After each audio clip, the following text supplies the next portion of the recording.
Ever wonder why some thinkers seem unbreakable?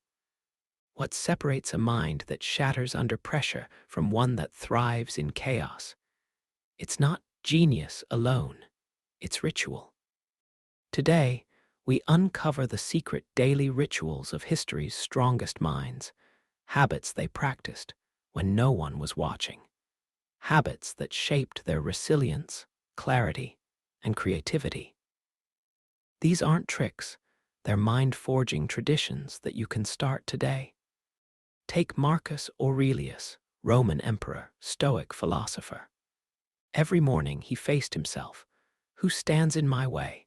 What bad things might happen today? It wasn't gloom or self-pity, it was preparation. He wrote morning meditations to steel his mind against anger, anxiety, and distraction. When chaos erupted, he calmly returned to those notes, a constant reminder of who he chose to be. That simple ritual taught him to act, not react. Then there's René Descartes, the father of modern philosophy. He began each morning in solitude, asking a single question: what can I know for certain? Day after day, he pushed mental doubt until only foundational truths remained: existence, thinking, consciousness. That ritual of interrogation shaped his entire worldview and built a mind strong enough to challenge centuries of dogma. William James, pioneering psychologist, didn't meditate. He scheduled cold showers, ice dips, and early hikes. He believed overcoming small discomforts created mental toughness that carried into his writing and teaching. He called it the spiritual equivalent of daily exercise. It wasn't glamorous, it was gritty, consistent strengthening. Einstein did something unexpected. He played. Each day, he allowed time for aimless violin sessions or thought experiments just for fun. He said that when he relaxed, his unconscious mind connected dots better than pure concentration. That ritual of play allowed him to generate revolutionary ideas like relativity and unified fields, ideas born in joy, not stress. Nadia Khomeini, Olympic gymnastics legend, had rituals too. She visualized perfect routines hours before stepping on the mat, replayed every movement in her mind. That ritual of mental rehearsal made practice real, making pressure feel like another rehearsal. Fear subsided when she trusted she'd already done it countless times. When we distill these stories, some patterns emerge. 1. Daily confrontation with reality. Marcus faced it in writing. James faced it with cold showers. These rituals weren't avoidance, they were confrontation. They said, yes, this world scares me, but I will outmatch it. When we see a daily challenge like distraction or fear, we can counter it with our ritual. 2. Solitude as ritual. Descartes sat in silence. Marcus journaled alone. Einstein retreated to music. In solitude, they confronted their deepest thoughts without noise. Solitude isn't loneliness, it's strength training for the mind. 3. Embodied resilience. Think ice baths, cold water, stress rehearsals, and push-ups before tackling big tasks. When our body learns about discomfort on its own terms, the mind learns too. James called it spiritual fitness. Modern psychologists call it hormesis. 4. Mental rehearsal and play. Whether physical or conceptual, rehearsal builds experience before crisis. Nadia visualized routines. Einstein noodled on the violin. Play isn't fluff, it's the brain's laboratory. 5. Questioning everything. Descartes doubted, Socrates asked, why? Relentlessly. They treated every idea as temporary until proven.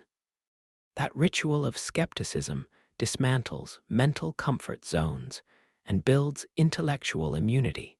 6. Written reflection. Marcus Aurelius used journaling to cleanse his mind and clarify his purpose. Nietzsche scribbled aphorisms to test his thoughts. Reflection isn't memory, it's alchemy, turning raw experience into inner gold. So, how can we build rituals for a stronger mind today? Start with a morning question. What matters most? What might go wrong? And how will I handle it? Spend 5 mind-sharpening minutes before the world demands your attention. Add discomfort to the routine. A cold shower, a brief jog, a moment of solitude. Let the mind discover fluency in discomfort. Schedule solitude. Silence isn't wasted, it's regenerative. Even 10 minutes without screens can reboot your intention and clarity. Play with no pressure. Humble yourself with low-stakes creativity. Doodle, improvise, brainstorm without goals. Document thoughts. Keep a daily journal. Capture hopes, doubts, frustrations, and breakthroughs. Written reflection builds memory and self-trust. What if we weave just one ritual into our days? Imagine starting each morning as Marcus did, anchored, aware, prepared. Or ending the day like Descartes, questioning assumptions, refining beliefs. Or punctuating mornings with discomfort like James, midday with play like Einstein, evenings with reflection like Nietzsche. Ritual isn't religion, it's architecture for the mind. It erects a structure where life is chaotic. It erects an identity trusted in uncertainty. It transforms weak moments into mental muscle. In the next part, we'll explore how to layer these rituals into routines, adapt them for modern life, and design your own mental strength protocol. By the end, this video will leave you not just inspired, but armed. Let me know when you're ready, and I'll continue with the second half. Now, let's look deeper into how these rituals didn't just make these thinkers wiser, they made them resilient. A mentally strong person isn't someone who avoids chaos, but one who stays calm inside of it. And that calm doesn't appear by accident. It's built methodically through small daily practices. Friedrich Nietzsche believed that to become strong, a person must willingly face discomfort and pain. He called it amor fati, the love of fate, to embrace everything that happens, good or bad, as necessary for growth. Nietzsche would hike for hours alone in the mountains, using walking as a moving meditation to sharpen his thoughts. The ritual of walking became his sanctuary, and in those long, solitary hours, he constructed ideas that would later shake the foundations of Western philosophy. Leonardo da Vinci practiced a strange form of mindfulness. He would stare at water flowing in rivers or clouds shifting in the sky, observing patterns. To him, nature wasn't just scenery. It was a moving text, a conversation with the universe. That ritual of silent observation enhanced his ability to see connections others missed. In those simple moments of watching waves ripple or leaves drift, his mind trained itself to see beneath the surface. Carl Jung, the founder of analytical psychology, designed a ritual he called active imagination. He would sit alone and allow his subconscious to produce images, characters, and stories. Instead of dismissing them, he'd enter dialogue with these visions. He believed the mind's hidden symbols held wisdom society taught us to suppress. By regularly visiting this inner world, Jung not only found personal healing, but also constructed his revolutionary model of the psyche. Seneca, another Stoic thinker, wrote essays and letters every evening to consolidate what he'd learned about fear, anger, loss, and fortune. His ritual wasn't just reflection, it was accountability. He'd ask himself, where did I fail today? Where was I weak? What can I do better tomorrow?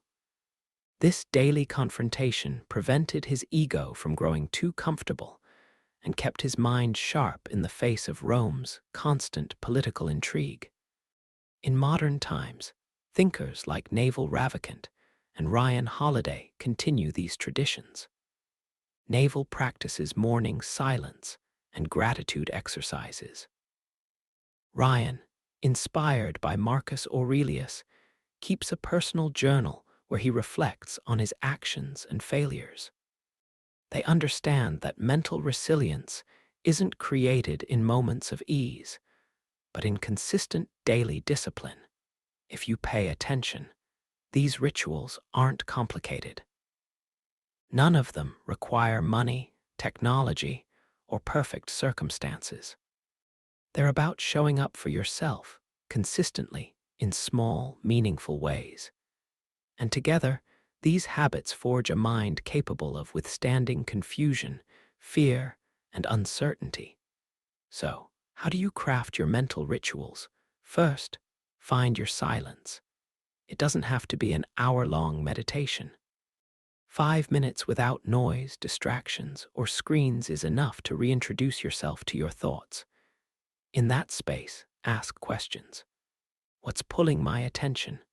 What am I avoiding? What matters today? Silence isn't empty. It's a place where the mind remembers itself. Second, introduce a discomfort ritual, something small but intentional. A cold shower, a brief jog in the rain, speaking an uncomfortable truth. This rewires your brain to face friction instead of avoiding it. Discomfort inoculation isn't masochism, it's mental training. Like Nietzsche said, what does not kill me makes me stronger. Third, practice observational awareness. Choose a part of your day to observe without analyzing. Watch how people walk, how wind moves leaves, how your breath changes when anxious. Observing builds the muscle of present awareness, which is a shield against impulsive reaction. Da Vinci believed the mind that observes without judgment sees deeper than the one that rushes to label. Fourth, journal, not a diary of events, but a space for reflection. What frustrated me today? Where was I weak? What did I fear and why? Write without editing. The ritual of putting thoughts into language clears mental clutter and surfaces insights you didn't know you had. Fifth, play. Yes, play. Engage in a hobby or activity with no goal beyond enjoyment. Play was Einstein's secret weapon, and it can be yours. When the mind relaxes in play, it forges creative connections. Solutions to problems often appear when you stop forcing them. Sixth, question one's belief daily. Pick something you assume is true. Question it. Why do you believe it? Who told you it was so? What if the opposite were true? This daily ritual sharpens skepticism, protects against manipulation, and encourages intellectual humility. Over weeks and months, these rituals become a framework. Life's unpredictability won't vanish, but you'll meet it differently. Where others panic, you'll pause. Where others numb themselves, you'll stay aware. Where others seek comfort, you'll lean into growth. History's great thinkers weren't born invulnerable. They built resilience deliberately through discipline, discomfort, reflection, and creativity. They understood that a strong mind isn't an accident, it's a daily construction project. And perhaps, most importantly, these rituals weren't meant for public display. Marcus Aurelius wrote meditations for no one but himself. Nietzsche walked alone. Jung explored his visions in private. The work was done away from applause, in quiet places, under ordinary skies. And that's where your strength will grow too. Now, which ritual will you claim for yourself? Which small daily act can become the anchor that steadies you in uncertainty? Share it in the comments below. Let's build this together.